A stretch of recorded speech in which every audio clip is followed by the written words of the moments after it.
waaw ñoo ngi nuyu ñëpp di gërëm ñëpp di am yaakaar ne que vous avez passé un très bon week-end en tout cas Tam Tam RTS 2 dooraat na ci semaine bi di leen ci ñaanal jàmm ak salaam di nuyu ñi nga xamante ne bi saa su ne ñoo ngi ñi seetaan ci hôpitaux yi waaye tamit ci prison au Sénégal yi ak képp ku nga xamante ne bi daal yaa nga wét sa kër waaye xam ngeen ne télévision daal dafay wéttali di nuyu nag aussi képp ku nga xamante ne bi yaa ngi étranger di seetaan émission Tam Tam parce que saa su ne dañuy woo fu ne waa États-Unis waa Europe yéen ñëpp ñoo ngi leen di nuyu bu baax a baax di leen fàttali nag ne yéen a ngi ñuy jot ci canal 5 bu TNT mbokk yi ñu ñëw ak yéen nag ci tam-tamu tey bi ànd ci nag ak ki nga xamante ne bi man maay buuram muy Léna Sarr tey fan la ànd ak ñun naam sorewul parce que xam ngeen ne RTS 2 mi ngi en face Sorano moom nag dafa doxantu ba côté Sandaga dem nag ci fabrique d'art bu Sandaga loolu léegi dinañu ci yaatal waxtaan bi bu baax a baax ak invité dinañ ko présenté bu ci kanamee mbokk yi tey nag dañuy yaatal aussi li nga xamante ne bi moom mooy sport ak fitness bi nga xam ne dañu koo dénk fu mu nekk nii Moustapha Sadio muy daal koo xamante ne bi dinañ ko dalal dans quelques instants fii ci studio bi muy nekk sunu chroniqueur sport mu ànd nag ak invité mbokk yi ñu jeexal émission bi ak vue sur la toile saa su ne xam ngeen ne dañuy am ay invité di kontaan ci ñoom lool ndax nag émission bi mënta neex te duñ ci ànd nag ak ay invité ñuy nuyu bu baax a baax monsieur Cheikhouna Mbaye di artisan waaye nag di dalal jàmm bu baax a baax monsieur Samba Kandji di responsable juridique bu US Wokam mbokk yi madame Régie dellu si waat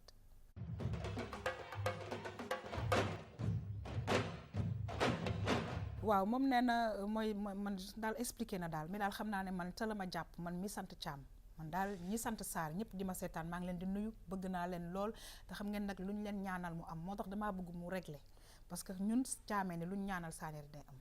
Léna maa ngi lay nuyu te nga calme. c'est vice versa yaa xam. waaw c'est vice versa nga calmal rek. ñun aussi lu ñu leen ñaanal dafay dal. Léna doo calme nee naa la les sa reine. sa reine sa majesté sama buur nangul suñu sant mel noonu macha allah mais tey moom da nga ñëw woote amitié ndax jaune nga sol. waaw te jaune c'est la couleur de l'amitié. moo tax tey paix mooy am suñu diggante xanaa nee naa la nañu calme rek Léna maa ngi lay nuyu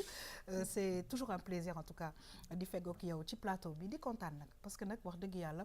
defe naa ne bu ñu ne tam-tam dañuy xalaat aussi cosaan te cosaan mooy daal li nga xamante ne bi sénégalais yi yëpp ñu ngi koy liggéey te loolu dafa nekk ci suñu dëkk te nag mu am ay ndaw yu nga xamante ne bi maa ngi koy wax sànq sorewuñu ñu ngi fii Sandaga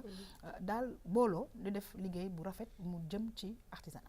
maa ngi lay fay yaa xam di nuyu téléspectateurs yi di nuyu également ñi ma bokkal plateau bi mais comme ni nga ko waxee aada ak cosaan dafa nekk loo xam ne dafa am solo parce que suñu réew Sénégal tey jii bu bëggee sukkaliku il faut que rek fondement yi ñu def ko ci li nga xam ne moom mooy suñu cosaan pour mën a dem en avant. comme ni nga ko waxee fabrique d'art lañ dem Sandaga soriwul dinañ ko découvrir parce que peut-être que ñi nga xam ne ñu ngi ñuy seetaan tey dinañ découvrir loo xam ne mosuñu ko njott ni am na fii ci biir Dakar. en tout cas ñu ngi lay gërëm di la sant mu nekk moom itamit chronique bu nga xamante ne bi dafa am solo lool mbokk yi nag ñu am ko nga xamante ne bi dañu koy dalal ci jàmm ak salaam di kontaan di fegg ak moom di kontaan di fas yéene liggéey ak moom ndax kat li nga xamante ne bi moom mooy tàggat yaram incha allah moom lañ ci nar a àndal mi Moustapha Sadio ñoo ngi lay nuyu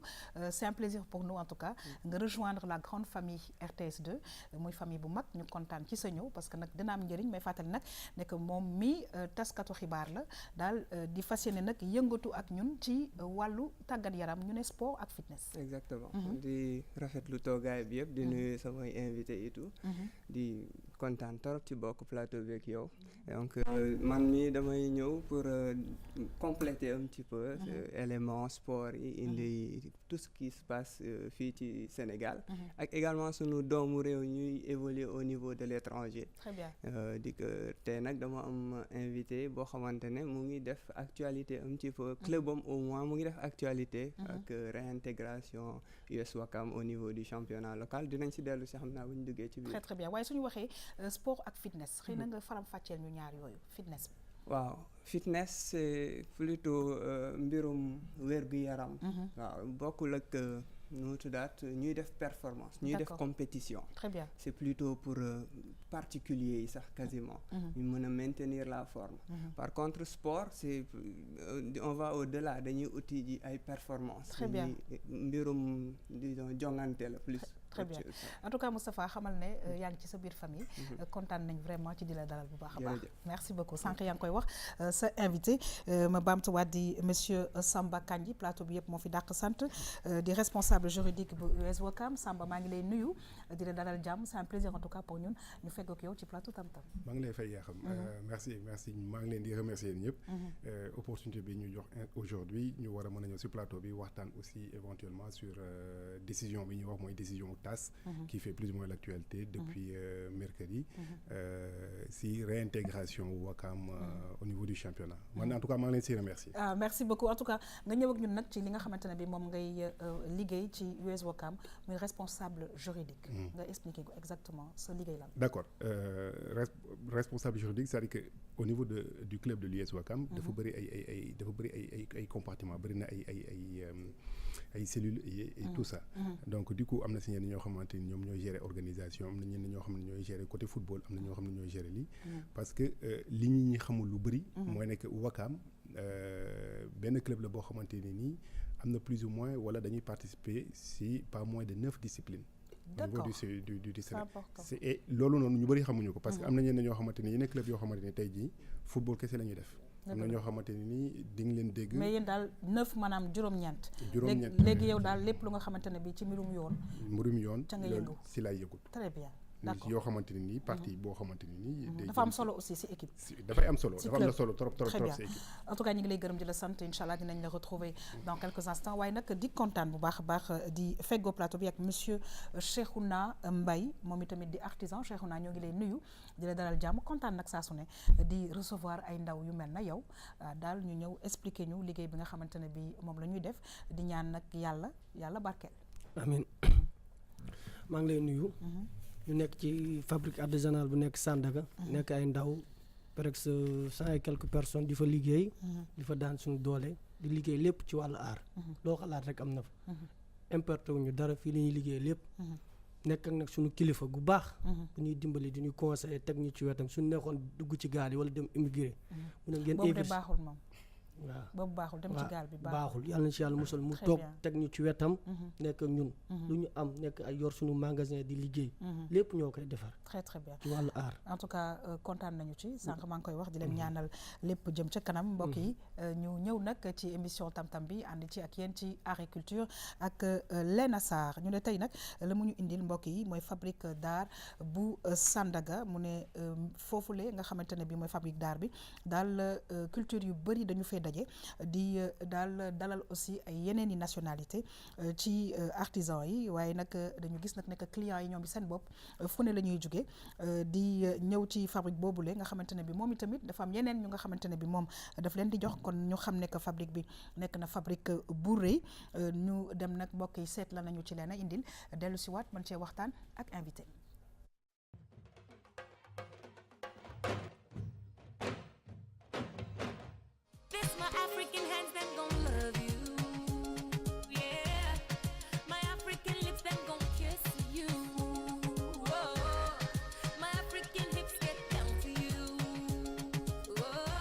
maa ngi yëngu ci li ñu naan art sur le tissu africain ci tissu bi nga xamante ni nii dañ koy def la ñu koy woowee tissu touristique di def tamit ci li nga xamante ni tissu yi nga xamante ni koy fabriqué te doomu aadama yu bari di ci gis seen bopp di nekk biir réew ak bitim réew. comme l'Afrique c'est des couleurs te africaine dafa bëgg loo xamante ni wàllu couleur la moo tax ñëpp ci gis seen bopp. man dama koy sol te duma touriste. keneen ak keneen ay doomu Sénégal yi dañ koy sol te duñu touriste.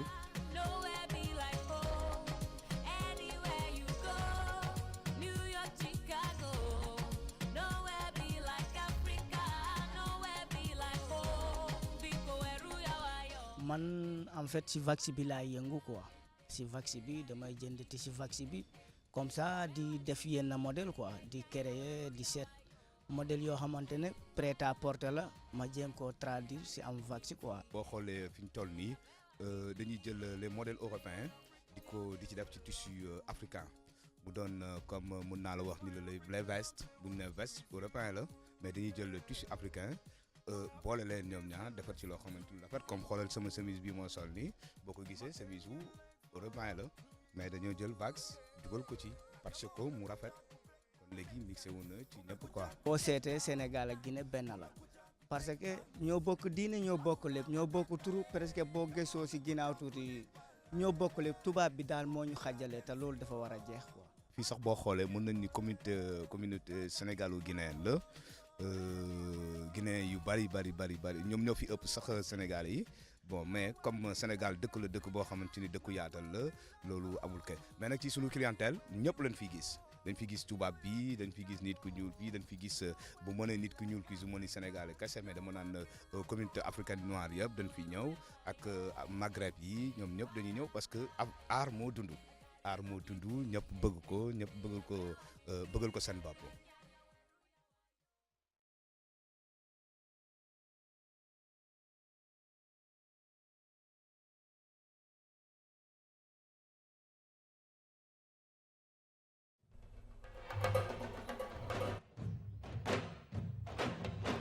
mel ni nag su la neexoon sax sujet bi ñëwaat samedi parce que dafa mel ni ñu ngi fi gis quand même label 221 quoique nag suñu mbokk guinéen yu bëri ñoo nga fa waaye laata ñuy xuus nag ci li nga xamante ni mooy fabrique d'art bu Sandaga xëy na nag nga wax ñu fan la nekk parce que même man sama bopp maa ngi naan waa Leena moom fi mu dugg fii fan la gis nga xam nga Leena nag moom dafa sob man moom damay sol samay carax rek waaw dugg ci dëkk bi di dugg ci galerie ak ñoom seen ba gis vraiment ñi nga xam ne artistes yi nga xam ne mérité nañ ñu def seen promotion ma dem uti leen indi leen ci plateau bi donc loolu moom mooy rôle bi mais fabrique d'art boo ko déggee mi ngi nekk fii Sandaga ci fan xanaa moom ma bàyyi ko xëy na mu gën la ko expliquer gindi ñu en face Sicap Plateau foofu la ne en face Sicap Plateau foofu la ne mooy donc ci côté pétavin bi daal ci noonu ci en face Sicap Plateau bi rek ci jukko vert bi nii en face fii suweer yi nekk voilà mooy en face daal di nga gis fabrique artisanale ñu bind ko foofu très bien parce que c'est important Moustapha Sadio parce que sénégalais yu bëri dinañuy fay romb ñu sax def attention alors que lan ne ci biir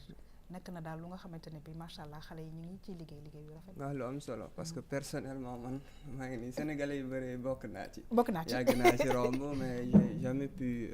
déceler partie boobu noonu ni ki dañ ci liggéey bu rafet très bien Samba pareil pour toi ah oui mais man dinaa gën a sori sax parce que man dama naan sénégalais de façon générale dañ am benn genre problème boo xamante ne nii dañ jàpp rek ne lu buñ nee aar rek pour ñeneen ñi la pour nasaraan ñi la pour tubaab yi pour leneen ak leneen dafa am benn kii boo xamante ne nii à la limite dañuy gis mën nañu wax ne rafet na de mën nañu wax ne lii mais dafay mel ni dañ naan rafet na mais du pour ñun dafa mel ni dañ leen koy tere waaw dafay mel ni loo xamante ne nii impression boobu laa jàpp ne moom lañ sénégalais enfin man tam si biir jàpp naa ne ñun ñu bëri genre idée yooyu la ñuy doxantu en fait donc on a besoin de mais comprendre da ngay gis justement ci reportage bi ki nga xam ne moom mooy Cheikh moom wax na ko am na benn tissu boo xam ne tissu touriste la tudd ma laaj ko ma ne ko est-ce que loolu kon ça veut dire que pour touristes yi kese la mu ne parce que ci jamono avant touristes yi ñoo ko tàmmoon di jënd di ko sol loolu moo taxoon keroog maa la naan des fois su ma solee style africain dañ ma naan da nga tubaabee tout à fait mais léegi ñoom dañ koy jël ñu mixé ko ak style européen comme chemise bu mu sol xoolal comme Cheikhouna aussi mu sol voilà donc pull voilà européen la ñu jël vax africain def ko suñu benn frère laay bari moo ko defar d'accord waaw ñun xale yi daal ay affaire matière yu rafet macha allah la ñuy defar ci fabrique noonu loolu am na mais à l'inverse aussi am na le costume africain costume africain boobu dafay nekk modèle bi mooy nekk africain mais tissu bi day nekk ay genre super 100 kon di wane ni rek vraiment fi mu nekk ni Sénégal ñi ngi def le maximum pour que ñun ñu approprier wu suñu culture te loolu dafa am solo man maa ngi nii tey solu naa peut-être style occidental mais boole naa ci benn touche exactement ba nga xam ne man moom maa ngi ci ñaw yi rek maa ngi ci Mariama Magasuba voilà en tout cas Cheikhouna nga ñëw ak ñun nag ci organisation bi nga xamante ne bi si elle me le permet moo am fële ci fabrique d'art boobu parce que gis nañ ne que sànq ñu ngi koy wax multiculturel mais maa ngi gis ne que ñu ne Guinéens yi ñoo fa sax gën a bëri te ñu ciy kontaan bu baax parce que pays de la Teranga dalal la ñu xam mais naka ngeen organiser woo foofu daal lu ñu organiser simple na ñun ñoo bokk liggéey bi bokk ndey bokk baay nekk ak suñu njiit bu baax mu ñëpp mu boot ñu muy Souleymane Bari lu yàqu mu defar du xool kii ak yi yëpp dafa boole amul kii Guinéen la amul kii Sénégal la ndax Sénégal pays teranga la Sénégal dëkk bu baax la ñun ñëpp mu boole ñu amul kii Guinée la jóge amul kii Mauritanie amul kii Côte d'Ivoire ñëpp dana fii ngeen juddoo yaroo fi te luñ am fii lañ koy bàyyi dëgg la léegi nag oui Léna nu ñëw nag ci vraiment xam nga sànq maa ngi ko koy wax organisation bi ak lan lañ fay liggéey waaw parce que am na à peu près 4 corps de métier di nga fa gis ay tailleurs di nga fa gis aussi ay bijoutiers di nga fa gis ay designers ak ay sculpteurs aussi également te ci loolu corps de métier yooyu ñetti nationalité ñoom ñoo ci gën a ressortir muy maliens yi guinéens yi ak sénégalais yi ci côté artisans yi mais ci côté ñi nga xam ne ñoom ñooy peut-être ñii ñëw di jënd nasaraan yi bëri nañ fa toog mais aussi am na benn instant boo xam ne nii dama ñëw ba ñuy filmer ñu gis benn étudiant congolais mu ñëw aussi di essayer donc muy malien ba ivoirien bi vraiment dafa nekk benn lieu boo xam ne point de rencontre la entre les différentes nationalités muy noonu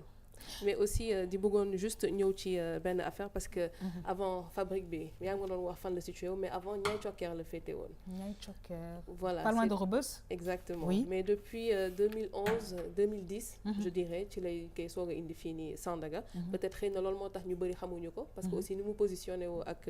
immeuble bi ni mu mel aussi doo peut-être imaginer que fii ci biir ñi ngi fay def ay affaire u art mais amoon na benn incendie boo xam ne que ñu ci bëri nañu perdre seeni objet seeni bagage ak affaire yooyu mais heureusement ils ont su se reconstruire ba jugaat taxaw te ñoom aussi ñoom ñooy ñi nga xam ne ñoom ñooy fournir ñu mel ni village artisanal bu Soumbédioune fii bu Mbour Gorée ak yeneen ñoom ñoo leen di fournir donc lépp tout est fait ici donc c'est un peu label ak agriculture. Très bien léegi nag Cheikhouna ñu bëggoon xam aussi matériel yi nga xam ne yéen a ngi koy utiliser ci dëkk bi lay jógee wala ci Afrique lay jógee ak liggéey bi naka lay demee est-ce que vous arrivez di def en quantité est-ce que finition yi yéen a ngi ci bàyyi xel et tamit dinañ ñëw aussi ci promotion bi au niveau du Sénégal parce que c'est vrai que comme ni ñu ko waxee européens yu bëri dañuy ñëw ci yéen waaye nag foog tamit yéen tamit ngeen dugg ci biir dëkk bi tamit ci sénégalais. non ñun moom marchandise bu ñuy liggéey yëpp fii lañ koy liggéey. d'accord. amul lépp lu jéggaani réew mi fii yëpp lañ koy defaree. dàll yi saag yi collier yi lépp fii lañ koy defaree. ànd ceeg xale yi nag ñu koy defar yu xariñ. xale yi nekk ci fabrique bi. di liggéey benn affaire daal lañ bëgg. sénégalais yi nañ ñu gestu. gestu bu ñuy gestoo di xool lu ñuy liggéey. ndax ñun lu ma la waxoon tey rek ay ndaw lañ. nekk jël suñu xaalis yëpp investir ko. pour am dara toog ci réew mi. ndax su suy fukki sénégalais liggéeyee. day doxal réew kenn ku ne dina yóbbul sax waajur te xale yu bari ci li ñuy liggéey di fa indi tubaab yi waa suñu jàppee tubaab indi ko xamal ko fabrique bi nekk ceeg nag ay gars yu xarañ ñun daal nañu sénégalais yëpp jàppale du mën a kenn rek du mën a gouvernement bi rek nañu ñëpp jàppale kii ci la bokk ñëpp léegi maa ngi la koy laaj sànq mbirum quantité bi est-ce que di ngeen arrivé di fabriquer lu bëri waaw dinañ fabriquer ndax loolu kii wax waa Gorée ñoo leen di defaral waa Mbour ñoo leen di defaral. waa Gorée tamit yéen a ngi leen di defaral. yëpp ñu leen amul kuy jënd affaire art doo ñëw ci ñun ndax ñun ñooy yor machine yi ñoo ko yor ñun rek ñoo ko mën a fabriquer keneen ku ko fabriquer rek da lay nax. d'accord fabrique artisanale bu Sandaga moo koy fabriquer. d'accord yëre yeeg lépp ñoo koy fabriquer. ok waaw d'accord alors Samba nga gis nag ne que vraiment à chaque fois ñu ngi ñuy jàngal loo xam ne xamuñu ko woon c'est-à-dire que comme ni mu ko waxee fabrique la. donc ñoom ñooy fabriquer ba noppi nag di joxe comme ay waa village artisanal mi ngi koy wax waaye tamit ak yeneen yu mel ne ay Gorée ki Mbour.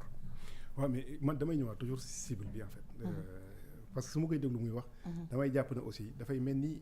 comme ça may wax ne sénégalais yi dañuy am impression que xamuñu et tout mais su ma ko déglu mu wax aussi damay am impression que ñoom dañuy def uniquement pour feneen en fait cible bi day mel ni tontul dafay loolu moo tax ma ne li may xaw a dafay xaw a kii si man non ñun déggalu la dana fabrique artisanale waaw lépp lay fabriquer sénégalais bi malien bi yëpp mais étranger ñoo ko gën a bëgg mais est-ce que yéen tamit peut-être côté promotion bi. exactement waroo leen ci gën a appuyer pour ñu gën a mën a attirer sénégalais yi aussi. waaw ba loolu tamit dëgg la. mais sénégalais yi tamit ñoom ñoo ñuy dimbali comme ñun walla ñu dimbali. waaw mais léegi pour ñu dimbali leen justement Moustapha je pense que il faut que aussi ñoom ñu comprendre que il faut que ñu am benn communication boo xam ne dañ koy def ci à l'endroit des Sénégalais. c'est clair man bëggoon naa ko sax laajte loolu bëggoon laajte Cheikhouna ndax jotul peut-être ngeen communiquer davantage parce que dans si conscience sénégalais yi peut-être dañu yaakaar ne ki li ngeen di defar dafa doon loo xamante ne dafa hors de prix pour locaux yi par exemple que waa bitim réew rek ñoo ko mën a jënd. non du waa bitim réew sax mais moo tax ñu ñëw fii pour ñu leeral ko Sénégal yëpp xam ko moo tax ñu ñëw fii jàkkaaroog sama jigéen bi leena pour mu leeral ñun fabrique bi lu ñuy def du pour européen pour ñëpp la Afrique yëpp ndax soo xoolee ay Afrique du Sud Kenya yi yëpp dañuy ñëw waaw vax moom ak ñaw bu rafet moom Sénégal fii xam nga voilà Moustapha mi ngi wax ci wàllum peut-être njëg bi ni muy jar est-ce que tey jii yéen peut-être ni ngeen koy jaayee cher na cher boo xam ne ni ñun ñii di nekk sénégalais mën nañ ko jënd wala mënuñu ko jënd non du problème prix de cherul de wax dëgg yàlla waaw ça dépend parce nag que yéen say da ngeen di dagg dafa mel na Samba ne pas très cher nag cher moom ça dépend rek. voilà ça dépend yéen say qualité da ngeen yi di dagg bopp de non du dagg bopp mais ça dépend loolu du xam client nga aussi non voilà ça dépend xam nga affaire yi dafa am qualité dëgg la soo bëggee lu baax ñu wan la soo bëggee lu njoogaan ñu wan la d'accord Voilà. mais Moustapha dafa mel ni yow tamit d'accord loolu d'accord parce que yaakaar naa même bu doon pour njoogaan yi la même sénégalais bu ñu jàppee ni yéen li ngeen di defar mbirum européen du ñu sax dugg ci marché pour ñëw laajte leen dañuy buñ surtout en plus de cela bu ñu gisee ni ki européen ñoo gën a fës ci li ngeen di jaay et man j'ai pas trop aimé le mot njogaan parce que des fois ñun naka la ñuy xalaatee mooy njogaan pour ñun pour sénégalais yi la lu baax li qualité bi non du lépp daal ñun noonu du question pour sénégalais yi njoogaan wala lii nit moom day gis lu baax rek bëgg ko dëgg la voilà mais nag bu leen di fabriquer bu leen fabriquer njogaan non fabriquer leen lu baax rek déggoo lu ma la ñun duñ fabriquer lu dul original ak lu baax njoogaan am na chinois yoo xam ne yu ñuy defar mais ñun du dugg ci non fabrique tooñu ñu kenn voilà am na yoo xam ne ñun waaw loo xam ne ñun duñ nangu mu dugg ci fabrique bi ndax lépp qualité ndax soo gisee pile bi ma sol xam ne lii qualité ak liggéey bu baax moo ko liggéey très bien waaw mais dafa am sànq ci lu mu doon wax lu am solo parce que mi ngi naan que ak seen njiit ñoom dañuy conscientiser toujours jeunes yi parce que am na ñoo xam ne peut-être dañu bëggoon jël gaal bi pour dem bitim réew mais après ñu woowaat leen yee leen ba jox leen foofu liggéey ba tey ji ñuy mën a soutenir seen famille yow lan moo la dugal tey ci métier boobu lan moo waral nga bàyyi école préféré dugg ci métier boobu yow lan ngay def sax déjà pour ñu xam man dama doon ñaw da nga doon ñaw waaw mais léegi dama bàyyi ñaw bi man Pikine laa juddoo waaw nekk ak benn waa ju baax mu indi ma Sandaga ñu naa ko Modou Gueye Boaké d'accord mu indi ma Sandaga ba ma indi maa ngi am 14 ans sama waajur bu jigéen maam moo booleeg moom yàlla ko yàlla xare àjjana amiin ma nekk ak moom di nekk ak moom di jóg ak moom ba daanu ba yàlla def tey mu taxawaguñ sax mais ñu ngi ñaan daal taxaw gën a nekkoon nga ci gis tailleur boppam bàyyi nga léegi lan ngay def léegi maa ngi ci jënd beeg jaay bi d'accord di fabriquer di jënd mais sama rakk yi ndaw yi ñooy liggéey ñoom Mama Dia Zakaria Modou ñoom ñëpp ñooy liggéey affaire yi d'accord ñoom ñoo koy liggéey léegi nga féetewoo wàllu jaay bi daal waa jaay beeg jënd bi su client ñëwee ma dalal ko xool nu may nekk ak moom ba mu jënd ba mu ne lii laa bëgg ak lii ak lii ñu respecté tamit client yi c'est important waaw dañoo respecté client yi ndax nit kenn ku ne looy liggéey da nga koy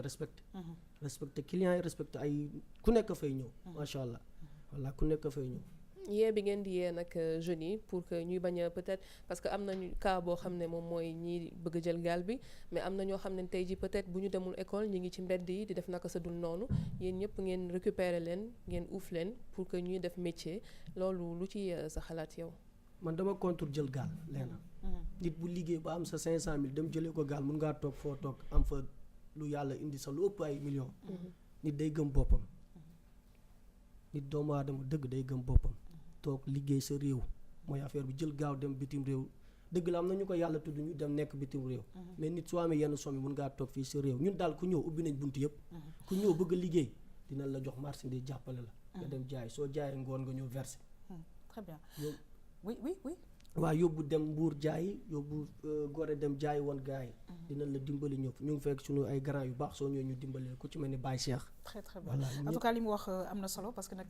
mbokk yi saa su ne defe naa ne médias yi aussi leen war mooy di sensibiliser te comme ni mu ko waxee ku ñëw ñoom ñu dalal la parce que dama dégg benn histoire leena boo nga xamante ne bi y a pas longtemps te loolu defe naa ne fit dëgg moo koy may nit c'est-à-dire jógee Sénégal dem Libye def ba dem ba Mexique ba di waaj a dugg biir États-Unis ñu faf la jàpp delloo si waat la Sénégal donc c'est des trajets yi nga xamante ne bi c'est tellement énorme que des fois dañuy xaw a tiit pour suñu njaboot yi en tout cas yàlla na yàlla def ba nga xam ne ku nekk nga trouver sa voie te xam ne defe naa ne yenn dëkk yi yàlla nañu fay avion di yóbbu parce que dafa am solo trop c'était juste une parenthèse en tout cas Léna dernière question yaa xam dama bëggoon peut-être pas question mais contribution parce que xam nga di nga gis une famille boo xam ne peut-être 4 enfants la ñu am ñett ñi dem nañu école réussir kenn ki moom mënu réussir dañu bëgg a wax ni rek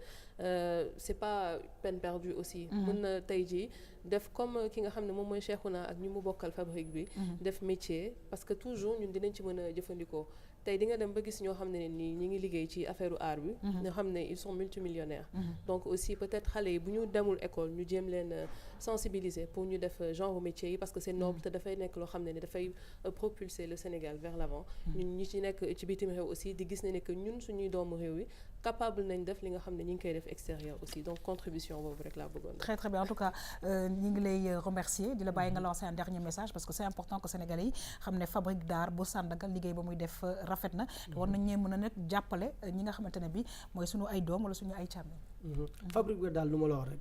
ubbi nañ buntu yaatal ñëpp képp ku bëgg liggéey gëm sa bopp soo ñëwee foofu dinañ la dalal wala nga liggéey. Très bien ndax suñu liggéey ci réew mi lay yem. te ñu ngi woo Sénégalais ñu ñëw foofu jënd aussi ñu fàttali adresse bi. adresse bi fabrique artisanale la. mu ngi nekk mu ngi nekk en face Disco Vert. D'accord très bien sans faire de publicité en tout cas ñu ngi lay remercier Léna yow tamit ñu ngi lay remercier di fas yéene recevoir dans quelques instants suñu xarit Malcolm ak invité am Cheikhouna Mbaye ñu ngi lay sant bu baax a baax et puis bonne continuation madame Régie mbokk yi dellu si waat.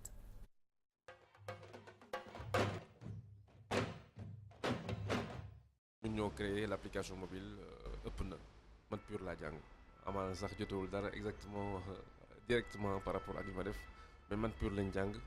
nañ ko ba licence après def nañ aussi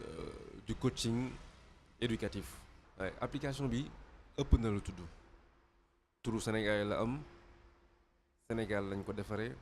ay doomu Sénégal ñoo ko defar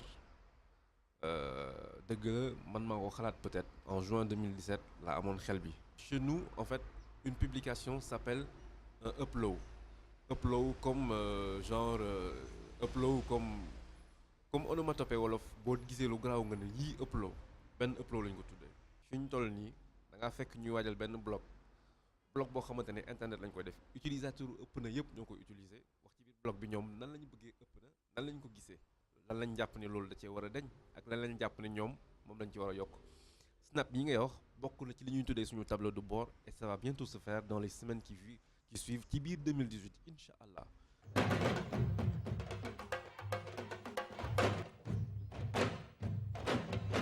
am mbégte nag ci émission bi di dalal suñu xarit muy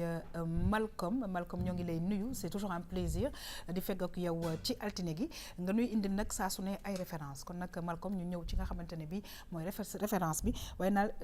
dégg naa ci ëpp na. Effectivement maa ngi lay nuyu Tata. Oui. Et puis vous m'avez beaucoup manqué ce week-end. C'est vrai nous aussi di nuyu tamit ñu bokkal plateau. di nuyu waa Sénégal alors ëpp na. ki ko créé ñëw na mu ngi tudd El Hadj mu ngi nii toog et puis dinañ ci waxtaan lu bëri parce que sénégalais la boo xam ne référence la te def na lu am solo buñ ko nuyoo yaakaar naa dina ci yaatal lu bëri. Très bien mbokk yi nag invité am di El Hadj Amadou Pouye ñoo ngi lay nuyu di la dalal jàmm c'est un plaisir en tout cas pour ñun di feggoog yow donc gis nañ ko Malcolm wax na ko muy référence parce que yaakaar naa ne xale yi war nañu mën a roy ci seen i mag et ça c'est important en tout cas bienvenue ci studio Tam Tam. Effectivement merci bonjour maa ngi nuyu ñëpp. di nuyu téléspectateurs. Très très bien en tout cas Malcolm kon ñu bàyyi la ak sa invité waaye faw mu ñëw ak li nga xamante ne moom la tuddee application boobu ba noppi nag ñëwal ñu ci application bu lu tax nga tuddee ko noonu. alors application bi li tax mu tuddee ko ëpp na. damaa seetlu ne xale yu jigéen ñi. li ci ëpp bu ñu gisee quelque chose qui sort de l'ordinaire. moo xam lu baax la wala loo xamante ni ça va dans le mauvais sens. naan lii li ëpp na. et d'habitude dans les réseaux sociaux. li ñuy dugal Facebook wala Instagram c'est quelque chose qui sort forcément de l'ordinaire. loolu tax ñu tuddee ko ëpp na. oui je vous écoute. et ëpp na en fait c'est ci biir ëpp na. ñun publication yi ça s'appelle des uploads en fait. upload comme l'onomatopée wolof boo gisee benn affaire bu graaw nga ne upload. Voilà. Un jeu de mots Samba. Oui. Extraordinaire. Là c'est incroyable. Upload. Voilà, upload. Et donc dafay xaw a niroog aussi beneen mot anglais. Ouais. Mais upload. Exactement. Mais upload Samba. man yaa xam ma laa bëgg xaar ba mu gën a xuus ma jee pour mu mën a déggu réseau social bi muy wax noonu ak kii bi parce que d'habitude ñun dañuy ñëw on a trop l'habitude de consommer dañuy consommer réseau social ak leneen dañuy consommer rek là fi ñu toll nii ëpp na moom il faut mu wax moom mooy lan après ñu doog ci dugg man daal maa ngi xaar voilà donc ëpp na c'est un réseau social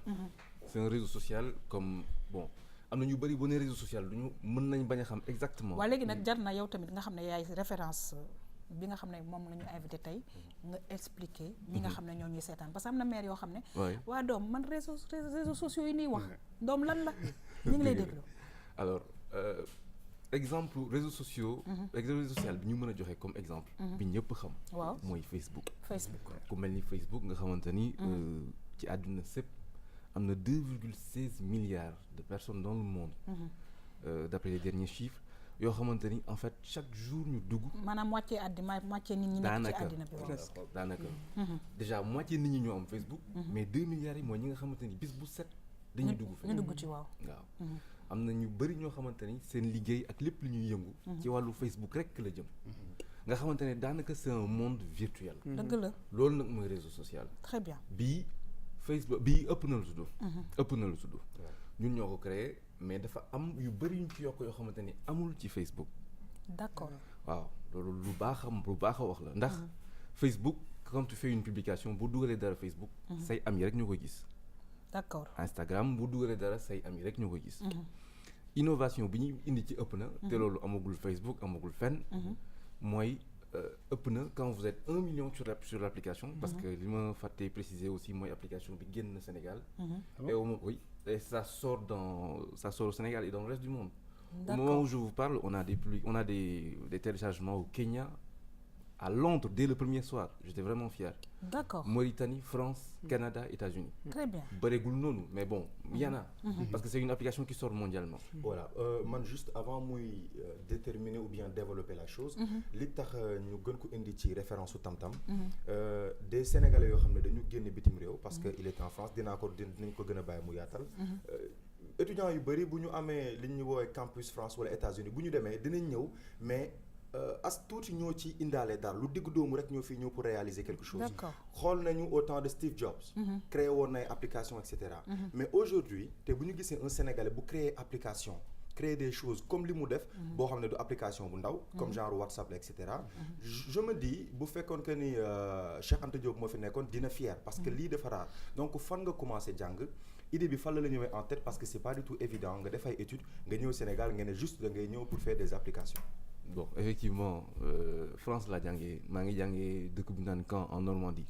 pas loin de Verson là où était le président Léopold Sédar Senghor et paradoxalement de Versailles non Verson ok et en fait paradoxalement li ma jàng maths pure laa jàng maths pure laa jàng d'accord ça n'a pas directement quelque chose à voir avec informatique ok jàng naa parce que bon France booy tàmbali surtout jamono jooju dañ lay jàng loolu bari donc j'ai fait 2 ans d'informatique poussé bon tey jii su ma waroon coder peut-être développement mobile directement bon danaa mi mooy xoolaat vite fait mais je pourrais le faire comme les développeurs mais là en réalité je suis le manager général de Upcorp et je suis pas directement développeur j'ai un groupe de développeurs mais d'où est venue l'idée alors il faut absolument que ma créer benn application voilà d'habitude à la base en fait li ma bëggoon def mooy application wax sa xalaat ndax dama seetlu ne ci réseaux sociaux yi justement dafa am ñoo xamante ne dañ doon y a un besoin qui est là am nañu yéene wax d'accord luy jariñ am nañu yéene partager et c'est important wax luy jariñ luy jariñ oui et c'est important ndax wax leneen tamit dafa am muy mel ni wax leneen day gën a jàll sax wax luy jariñ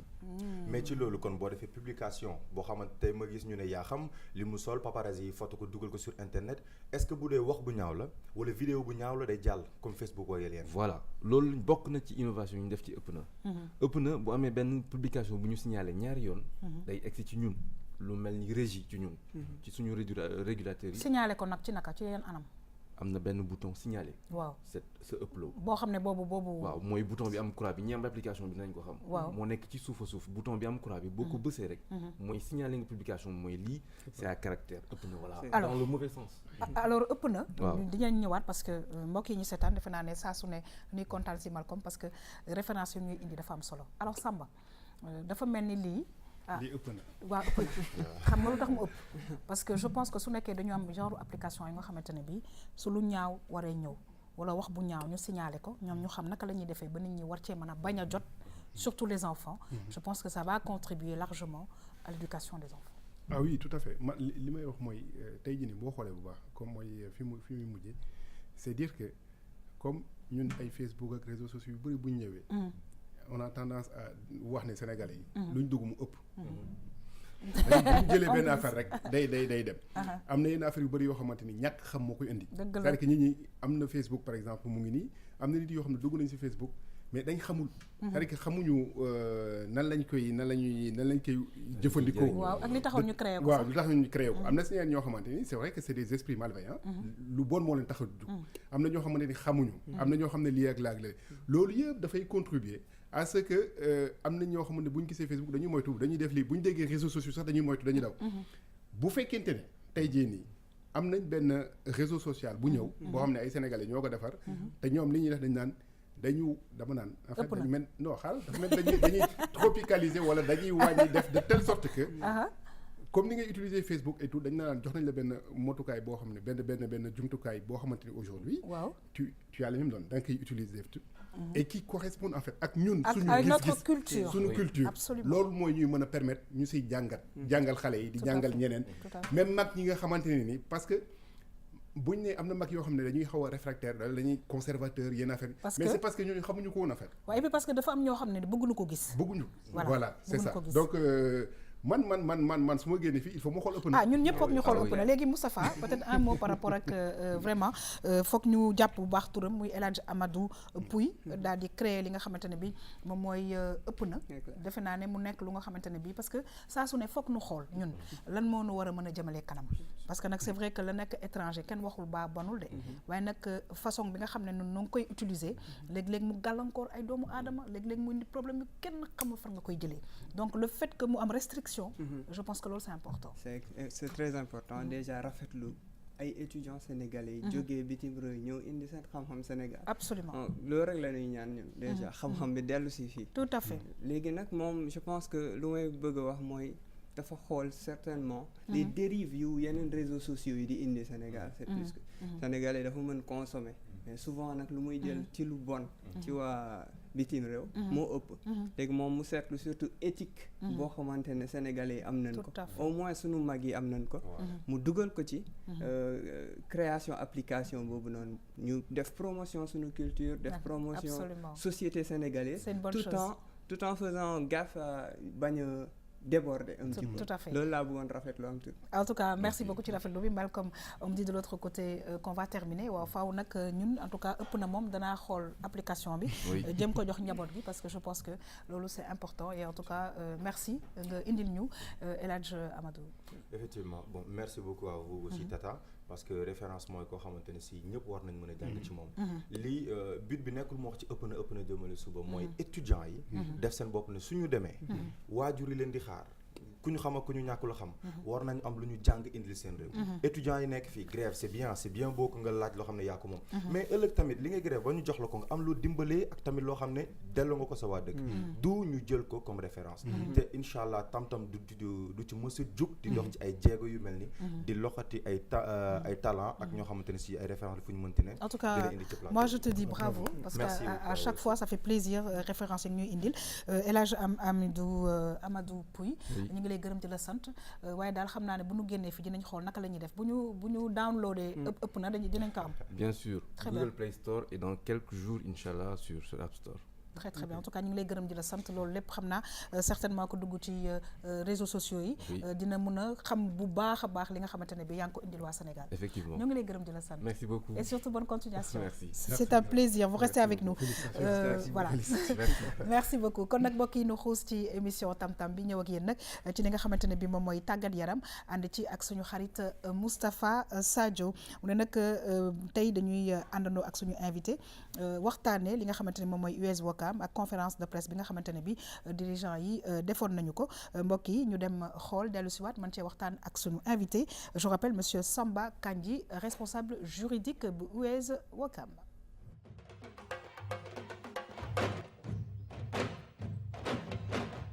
juróom-ñetti supporteru Mbour yi nga xam ne dañ seen bakkan dafa faatu ci accident bi am Demba Diop ñu ngi koy ñaawlu te di si vraiment di ko regretter boobu ba léegi du ñu noppi aussi di xalaat suñu 10 supporters yi nekk en prison loolu tamit lu metti Wakam la boobu ba léegi famille wakamoise yëpp ñu ngi ci vraiment njaqare te vraiment bëggoon nañ ñoom ñu yàlla def vraiment ñu libérer leen le plus rapidement possible. ñun dañu dàq luy violence rek luy fitna Wakam dañ ko dàq parce que doon nekk éducateur ba pare di wax ne way nañu sànni ay xeer nañu def lii nañu def loolu yooyu moom du mbiri US Wakam.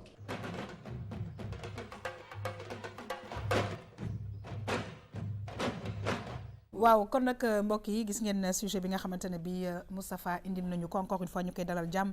ci plateau Tam Tam muy conférence de presse bi nga xam ne dirigeant US Wakam yi amaloon nañ ko ñëpp xam nañ problème bi fi amoon nga ñëwaat ci xëy na un tout petit peu ci conférence de presse bi. waaw dañuy recontextualiser un petit peu dañuy dellu ba 15 juillet bu daaw.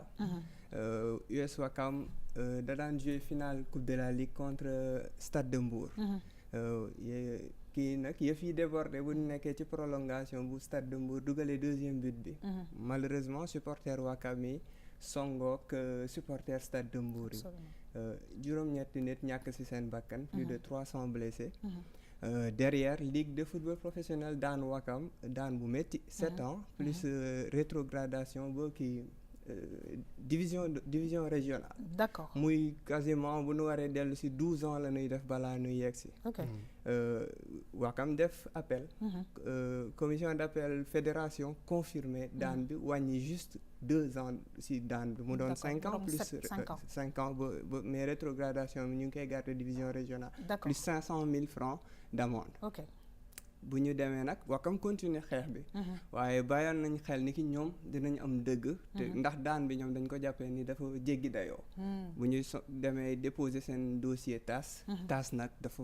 auditionné et waa ligue bi waa fédé waa US Wakam partie concerné yëpp. ñu gis ni ki Wakam am na dëgg daan bi dafa jéggi dayoo ñu teggi daan bi yëpp. d'accord amatul daan bu 5 ans. amatul rétrogradation bi te dañ leen war a réintégrer avec effet immédiat. d'accord léegi nag loolooy pousse dirigeant Wakam yi ñu tëral conférence de presse vendredi. moom la ñu jógee couvrir noonu.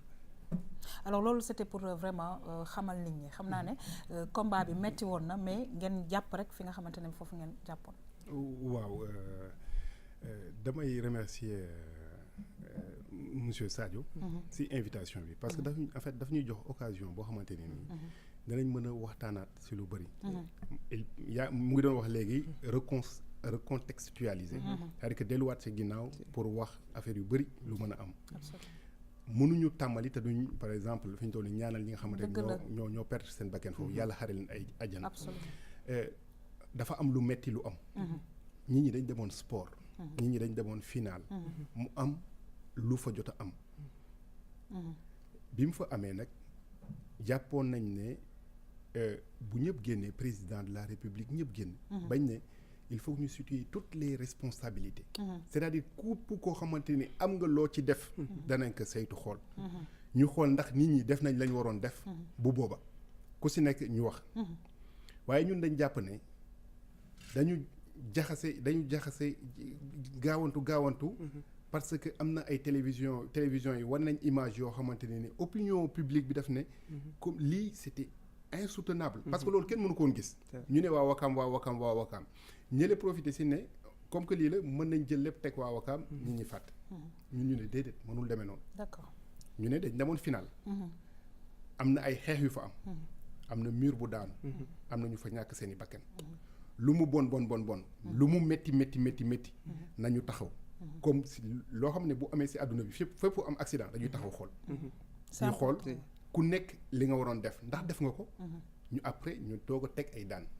d'accord coow li foofu la départ. bi ñu waa ligue daane. ñu jàpp ne ñoom liñ ñu daan. dafa ëpp. waaye ëpp passansu liñ teg suñ ginnaaw dafa bëri de. waaye liñ ñu ne. yéen dong yéen ay responsable. d'accord. coow li nag yoo loolu la c'est-à-dire que liñ nañu yéen dong yéenay ay responsable moo tax ñu teg leen lii laa lële. d'accord donc léegi ci biir conférence de presse bi est-ce que Sadio du ñu dem xool beneen élément. ñu xool beneen élément waaw continuer waxtaan bi parce que yaakaar naa ne c'était aussi il était question aussi ñu informer nit ñi. pour que daal vraiment ñu xam fan la US Wakam di jëm mbokk yi ñu dem dellu si waat. yi mu ñu wax ñun def nañ yëpp yóbbu nañ notifié nañ ko fédération tey suba la ligue aussi bind nañ ñu pour wax nañ ñu effectivement mën nañ ñu réintégrer te ñu ngi xool naka lañ ñu mën a réintégrer ñu ngi bu ñu toggee ensemble dañ xool si anam yu rafet naka lañ mën a réintégrer US Ouakam pour mu commencer waat jouer léegi ñun tey pare nañ. amuñu benn problème encore une fois avec le stade de Mbour il faut que nit ñi xam loolu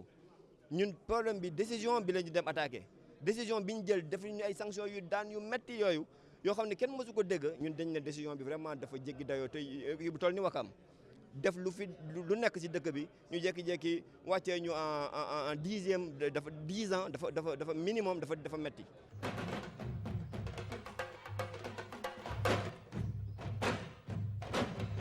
Moustapha Sadio sànq yaa ngi koy wax muy mbirum nag réintégration. tout à fait réintégration Ouakam nag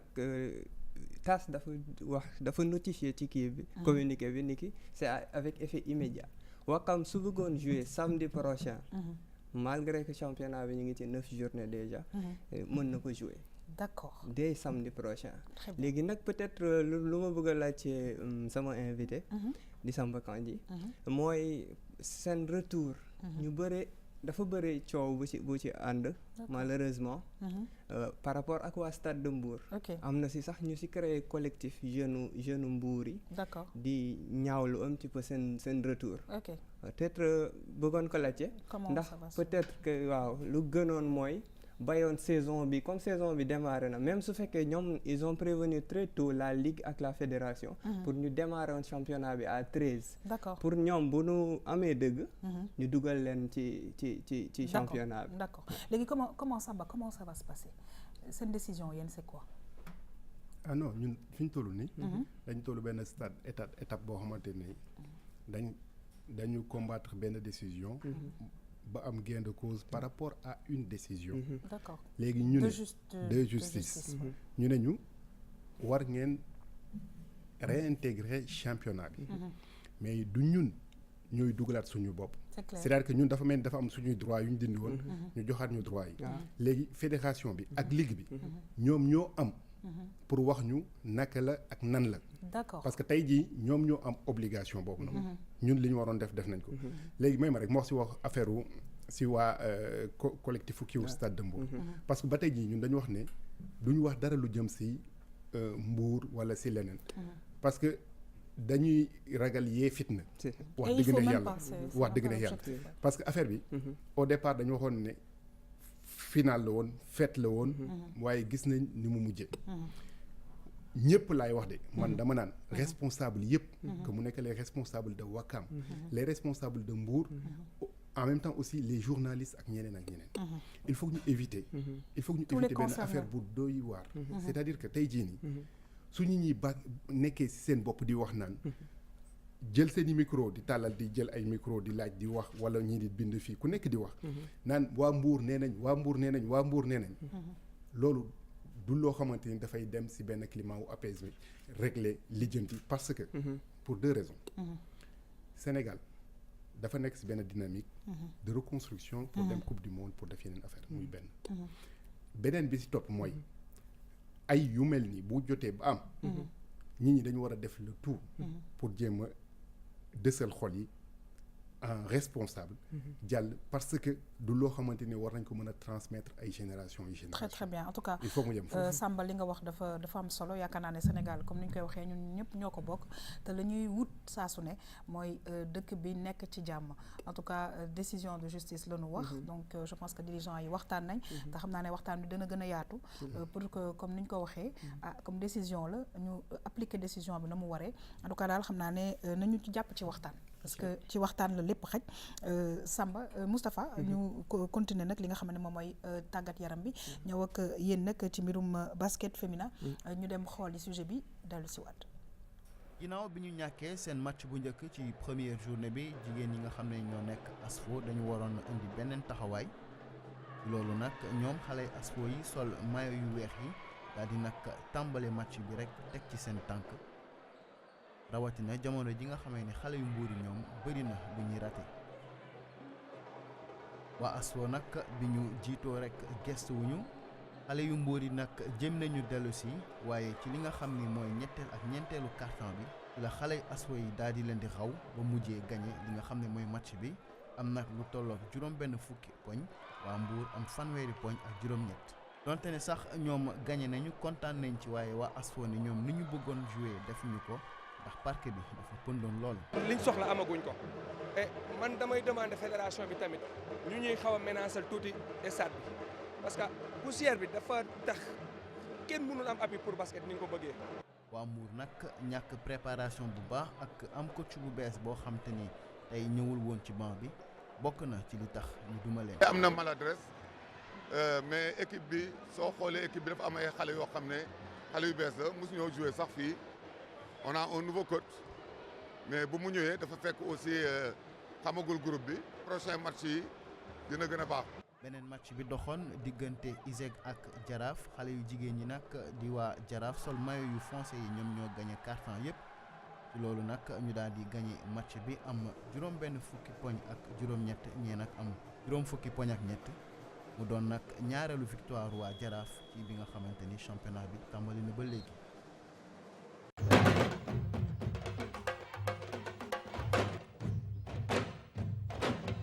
waaw Moustapha Sadio nag ñuy remercier encore une fois suñu basketteuses yi parce que nag vraiment saa su ne dañuy indil ay raaya mais nag ñu wéyal li nga xamante ne moom mooy championnat bi te nag waaw li ci def liggéey bu rafet waaye tamit am na aussi ay ñaxtu yu nga xamante ne bi jot na ci am waaw ñaxtu nañu surtout mbirum parquet stadium Marius Ndiaye bi ndax dafa poussière te favoriser wul glissement basketteurs yi mën na sax indi ay blessures ak yooyu noonu moom la ñaari coach Mbour bi déplorer un petit peu ci match bi mais sinon le championnat mu ngi ci ñaareel épisode am su fekkee mën naa joxe juste quelques résultats mooy victoire yi ñu jot a gis ci élément bi léegi nii victoire ASFO ci Mbour basket club 60-38 Jaraaf moom daa daan ISEG muy door a monté 68-53 ci classement bi danañu gis ne Duc Saltigué Jaraaf ak Saint-Louis basket club ñoom ñoo nekk ci kaw ak 4 points Débalok Mbour basket club JA ak Bopp ñoom ñoo nekk ci ginnaaw ñaari safaan ci ñaari journée. très très bien juróom-ñeenti discipline fële ca US Ouakam basket man fay wéy bu baax a baax c'est bu baax a baax en plus oui et ça se passe bien ah oui très bien très bien d'accord c'était juste pour vraiment ñëwaat ci li nga xamante ne mooy discipline yi nga xamante ne bi am na fële ca US Ouakam en tout cas Moustapha ça a été un plaisir partager ak yow plateau bi di fàttali téléspectateurs yi ne incha allah di nga fi dellu si waat lundi prochain pour indil ñu yeneen ni information yeneen ni xibaar yu jëm ci mbirum tàggat yaram bu baax a baax merci beaucoup Moustapha merci à toi ñi ngi gërëm di sant nag suñu xarit Malcolm toujours un plaisir en tout cas nag ñoo ñil am na solo ëpp na daal ak beneen bi nu mu tudd ëpplow non attends boo waxee ëpplow gars yi duñu comme la na nga ëpplow c'est comme ça que ça se prononce Malcolm merci beaucoup Tata di gërëm ñëpp ñi nga xam ne ñu doon seetaan di leen jox dig daje incha allah beneen lundi mais aussi tam vendredi di remercier aussi tam Cheikhouna mi ma habillé mi fi jóge sànq mi fi magnifique non mais franchement ku bëgg lu naa fabrique Sandaga oui fabrique d'armes bu Sandaga il est super il est bien très très bien merci beaucoup en tout cas ñu ngi gërëm di sant bu baax a baax monsieur Samba Kandji mbokk yi di fàttali ne moom mooy responsable juridique bu US Ouakam ñëwoon nag pour daal ñu waxtaanee li nga xamante ne mooy réintégration bi nga xam ne ak conférence de presse ba waa dirigeant yi amaloon ñoo ngi lay gërëm di la sant ba pare nag di ñaan jàmm ak salaam. jërëjëf Yakham merci beaucoup merci Moustapha si invitation bi pour au moins en fait essayer d'expliquer les gens et que nit ñi aussi war a mën a xam ne lépp si sport la woon malheureusement am na lu jot a am lu ñu ñaawtu et puis ñaan yàlla lépp loolu noonu yëpp war a bañ a amati Sénégal ñu ànd si jàmm ngir Sénégal ñu ngi gërëm di sant bu baax a baax monsieur El Hadj Amadou Pouy mi nga xamante ne bi moo créé application boobu ëpp na kon nag ñoo ngi lay gërëm di la sant di la xamal ne ëppul la nga def baax merci beaucoup merci et bonne continuation mbokk yi maa ngi leen di gërëm di leen sant bu baax a baax di fàttali nag ne Mariama Magasuba moo jaar ci sanse bi 77 634 44 11 ma nga nekk fële ca Padois Builders villa numéro H56 di leen jox rendez-vous incha allah suba pour beneen émission Tam Tam bonne suite des programmes sur cette très belle chaîne au revoir.